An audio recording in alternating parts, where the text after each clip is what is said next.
வாக்காளர் பட்டியல் சிறப்பு திருத்த பணிகள் மேற்கொள்ளப்படும் என்று தேர்தல் ஆணையம் அறிவித்துள்ள நிலையில் முதல்வர் ஸ்டாலின் கூட்டணி கட்சிகளுடன் ஆலோசனை மேற்கொண்டுள்ளார். சென்னை அண்ணா அறிவாலயத்தில் நடைபெறும் இந்த கூட்டத்தில் காங்கிரஸ், விசிக, மதிமுக உள்ளிட்ட கட்சிகள் பங்கேற்றுள்ளன.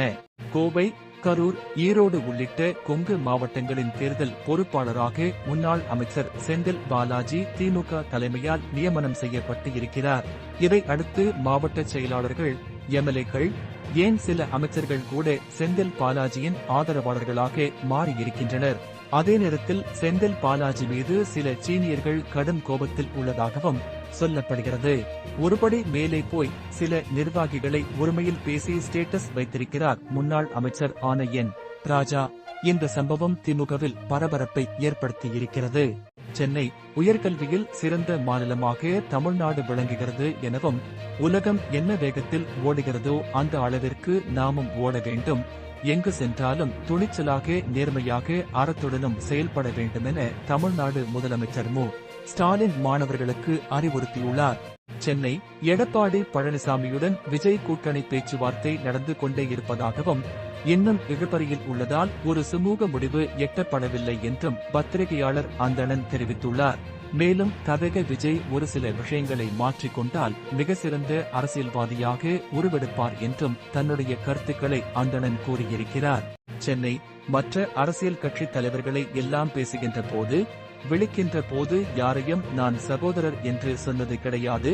ஆனால் ராகுல் காந்தியை பற்றி மட்டும் நான் விழிக்கின்ற போது அருமை சகோதரர் என்று நான் சொல்வதுண்டு என நெகிழ்ச்சியுடன் கூறியுள்ளார் தமிழ்நாடு முதலமைச்சர் மு.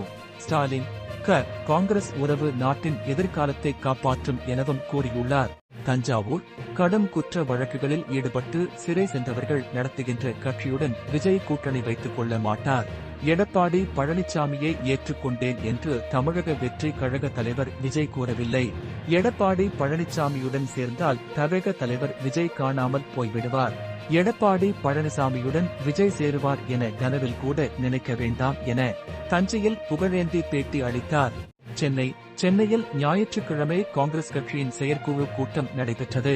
இந்த கூட்டத்தில் வரும் தேர்தலில் திமுக கூட்டணியோடுதான் பயணம் என்று முடிவு செய்யப்பட்டுள்ளது. மேலும் கூடுதல் தொகுதிகளை கேட்டுப் பெறவும் காங்கிரஸ் கட்சியினர் வலியுறுத்தியுள்ளனர். சென்னை 2026 சட்டப்பேரவை தேர்தலை முன்னிட்டு தனித்து போட்டியிட திட்டமிட்டுள்ள நாம் தமிழர் கட்சியின் தலைமை ஒருங்கிணைப்பாளர் சீமான் இம்முறை வேட்பாளர் தேர்வில் புதிய வியூகம் வகுப்பதாக கூறப்படுகிறது.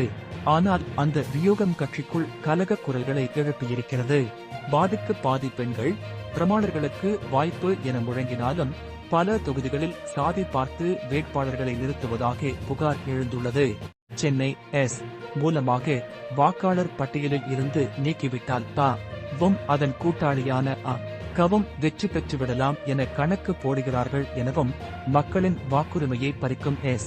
என அழைக்கப்படும் சிறப்பு தீவிர வாக்காளர் பட்டியல் திருத்த செயல்பாட்டில் கண்காணிப்பாக இருந்து ஒவ்வொரு வாக்குச்சாவடியிலும் மக்களின் உரிமைகளை வினர் காக்க வேண்டும் என திமுக தலைவரும் தமிழ்நாடு முதலமைச்சருமான மு. ஸ்டாலின் கூறியுள்ளார்.